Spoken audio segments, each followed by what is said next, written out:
Okay, good morning, boys and girls. We are reading Harry Potter and the Chamber of Secrets, and we are up to chapter 17, which is on page 323, and it's called The Heir of Slytherin.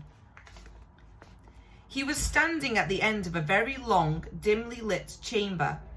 Towering stone pillars entwined with more carved serpents rose to support a ceiling lost in darkness, casting long black shadows through odd greenish gloom that filled the place. His heart beating very fast. Harry stood listening to the chill silence. Could the basilisk be lurking in a shadowy corner? Behind a pillar? And where was Ginny? He pulled out his wand and moved forward between the serpentine columns. Every careful footstep echoed loudly off the shadowy walls. He kept his eyes narrowed, ready to clamp them shut at the smallest sign of movement. The hollow eye sockets of the stone snakes seemed to be following him. More than once, with a jolt of the stomach, he thought he saw one stare. Then, as he drew level with the last pair of pillars, a statue, high as the chamber itself, loomed into view, standing against the back wall. Harry had to crane his neck to look up into the giant face above. It was ancient and monkey-like, with a long, thin beard that fell almost to the bottom of the wizard's sweeping stone robes. Where two enormous grey feet stood on the smooth chamber floor. And between the feet, face down, lay a small black-robed figure with flaming red hair. "Ginny!" Harry muttered, sprinting to her and dropping to his knees. "Ginny, don't be dead. Please don't be dead." He flung his wand aside, grabbed Ginny's shoulders and turned her over. Her face was white as marble and as cold, yet her eyes were closed, so she wasn't petrified. But then she must be. "Ginny, please wake up." Harry muttered desperately, shaking her. Ginny's head lolled hopelessly from side to side. "She won't wake," said a soft voice. Harry jumped and spun around on his knees. A tall, black-haired boy was leaning against the nearest pillar, watching. He was strangely blurred around the edges, as though Harry was looking at him through a misted window. But there was no mistaking him. Tom? Tom Riddle? Riddle nodded, not taking his eyes off Harry's face. "What do you mean, she won't wake?" Harry said desperately. She's not. She's still alive," said Riddle, "but only just." Harry stared at him. Tom Riddle had been at Hogwarts 50 years ago, yet here he stood, a weird, misty light shining around him. Not a day older than 16. "Are you a ghost?" Harry said uncertainly. "A memory," said Riddle quietly. "Preserved in a diary for 50 years. He pointed towards the floor near the statue's giant toes. Lying open there was the little black diary Harry had found in Moaning Myrtle's bathroom. For a second, Harry wondered how it had got there. But there were more pressing matters to deal with. "You've got to help me, Tom," Harry said, raising Ginny's head again.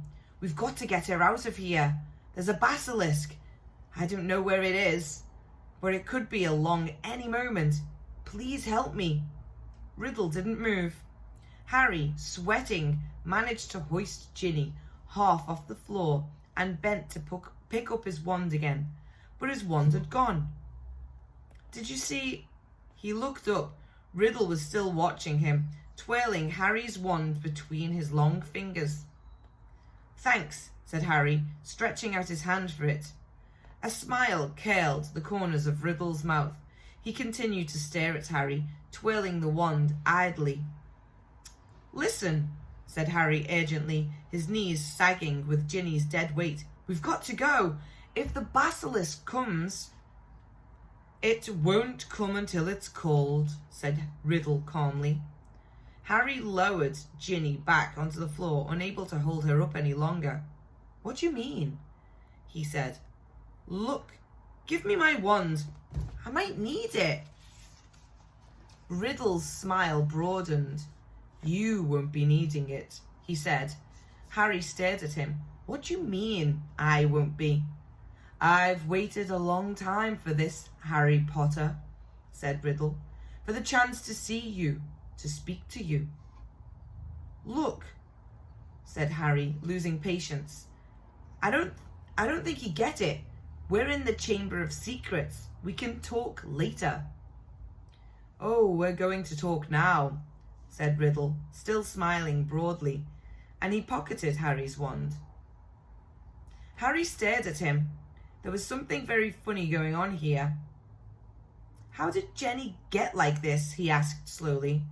"Well, that's an interesting question," said Riddle pleasantly, "and quite a long story.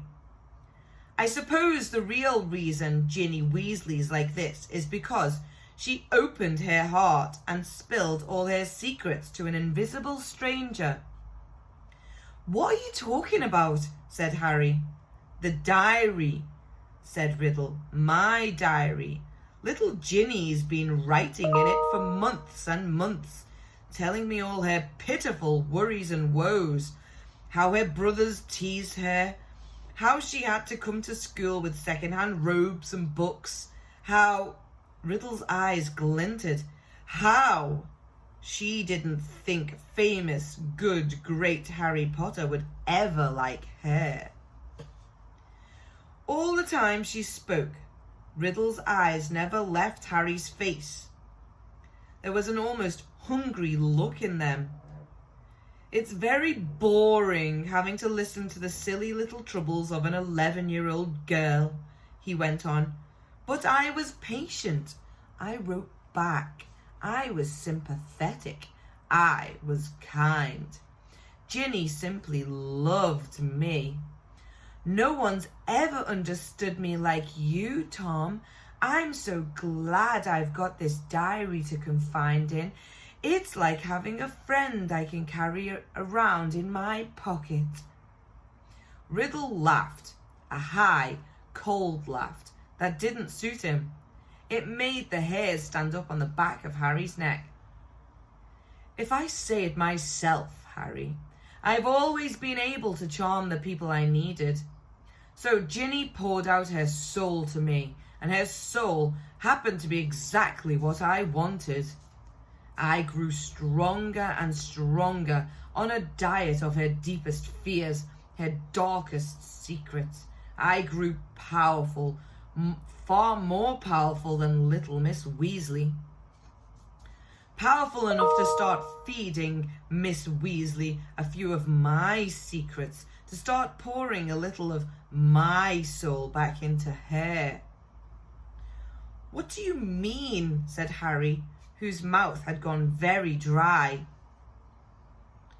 "Haven't you guessed yet, Harry Potter?" said Riddle softly. "Ginny Weasley opened the Chamber of Secrets. She strangled the school roosters and daubed threatening messages on the walls.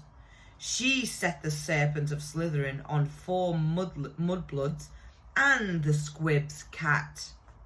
"No," Harry whispered. "Yes," said Riddle calmly. "Of course, she didn't know what she was doing at first. It was very amusing. I wish you could have seen her new diary entries. Far more interesting they became. 'Dear Tom,'" he recited, watching Harry's horrified face. "I think I'm losing my memory. There are rooster feathers all over my robes, and I don't know how they got there. Dear Tom, I can't remember what I did on the night of Halloween, but a cat was attacked, and I've got paint all down my front. Dear Tom, Percy keeps telling me I'm pale and I'm not myself. I think he suspects me. There was another attack today, and I don't know where I was. Tom, what am I going to do? I think I'm going mad. I think I'm the one attacking everyone, Tom. Harry's fists were clenched, the nails digging deep into his palms. It took a very long time for stupid little Ginny to stop trusting her diary, said Riddle, but she finally became suspicious and tried to dispose of it. And that's where you came in, Harry. You found it. I couldn't have been more delighted. Of all the people who would have picked it up, it was you, the very person I was most anxious to meet. And why did you want to meet me? Said Harry. Anger was coursing through him, and it was an effort to keep his voice steady.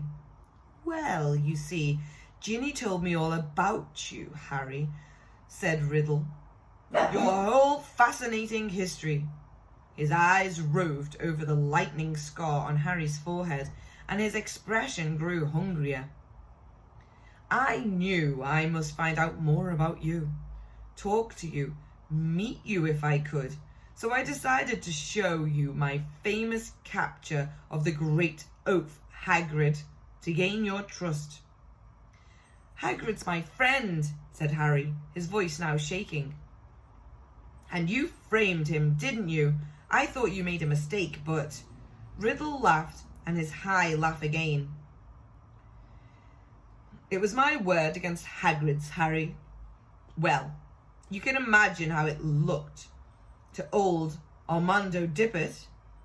On the one hand, Tom Riddle, poor but brilliant, parentless but so brave, school prefect, model student on the other hand, big, blundering Hagrid, in trouble every other week, trying to raise werewolf cubs under his bed, sneaking off to the Forbidden Forest to wrestle trolls. But I admit, even I was surprised how well the plan worked. I thought someone must realise that Hagrid couldn't possibly be the heir of Slytherin. It had taken me 5 whole years to find out everything I could about the Chamber of Secrets and discover the secret entrance, as though Hagrid had the brains or the power. Only the Transfiguration teacher, Dumbledore, seemed to think Hagrid was innocent. He persuaded Dippet to keep Hagrid and train him as a gamekeeper. Yes, I think Dumbledore might have guessed. Dumbledore never seemed to like me as much as other teachers did. I bet Dumbledore saw right through you, said Harry, his teeth gritted. Well, he certainly kept an annoyingly close watch on me after Hagrid was expelled, said Riddle carelessly. I knew it wouldn't be safe to open the chamber again while I was still at school. But I wasn't going to waste those long years I'd spent searching for it. I decided to leave behind a diary, preserving my 16-year-old self in its pages, so that one day, with luck, I would be able to lead another in my footsteps and finish Salazar Slytherin's noble work. Well, you haven't finished it, said Harry triumphantly. No one dies this time, not even the cat. In a few hours, the Mandrake draft will be ready, and everyone who was petrified will be all right again. Haven't I already told you, said Riddle quietly, that killing mudbloods doesn't matter to me anymore? For many months now, my new target has been you. Harry stared at him. Imagine how angry I was when the next time my diary was opened, it was Ginny who was writing to me, not you. She saw you with the diary, you see, and panicked. What if you found out how it worked, and I repeated all her secrets to you? What if, even worse, I told you who'd been strangling roosters? So the foolish little brat waited until your dormitory was deserted and stole it back. But I knew what I must do. It was clear to me that you were on the trail of Slytherin's heir. From everything Ginny had told me about you, I knew you would go to any lengths to solve the mystery, particularly if one of your best friends was attacked. And Ginny had told me the whole school was buzzing because you could speak parcel tongue. So I made Ginny write her own farewell on the wall and come down here to wait. She struggled and cried and became very boring. But there isn't much life left in her. She put too much into the diary, into me. Enough to let me leave its pages at last. I have been waiting for you to appear since we arrived here. I knew you'd come. I have many questions for you, Harry Potter. Like what? Harry spat, fists still clenched. Well, said Riddle, smiling pleasantly. How is it that a baby with no extraordinary magical talent managed to defeat the greatest wizard of all time? How did you escape with nothing but a scar, while Lord Voldemort's powers were destroyed? There was an odd red gleam in his hungry eyes now. Why do you care how I escaped? Said Harry slowly. Voldemort was after your time. Voldemort, said Riddle softly, is my past, present, and future Harry Potter. He pulled Harry's wand from his pocket and began to trace it through the air, writing 3 shimmering words. Tom Marvolo Riddle. Then he waved the wand once, and the letters of his name rearranged themselves. I am Lord Voldemort. You see, he whispered, it was a name I was already using at Hogwarts. To my most intimate friends only, of course. You think I was going to use my filthy Muggle father's name forever? I, in whose veins runs the blood of Salazar Slytherin himself, through my mother's side. I keep the name of a foul, common Muggle who abandoned me even before I was born, just because he found out his wife was a witch. No, Harry, I fashioned myself a new name, a name I knew wizards everywhere would one day fear to speak, when I had become the greatest sorcerer in the world. Harry's brain seemed to have jammed. He stared numbly at Riddle, at the orphan boy who had grown up to murder Harry's own parents, and so many others. At last, he forced himself to speak. You're not, he said, his quiet voice full of hatred. Not what? Snapped Riddle. Not the greatest sorcerer in the world, said Harry, breathing fast. Sorry to disappoint you. And all that. But the greatest wizard in the world is Albus Dumbledore. Everyone says so. Even when you were strong, you didn't dare try and take over Hogwarts. Dumbledore saw through you when you were at school, and he still frightens you now, wherever you're hiding these days. The smile had gone from Riddle's face to be replaced by a very ugly look. Dumbledore's been driven out of the castle by the mere memory of me, he hissed.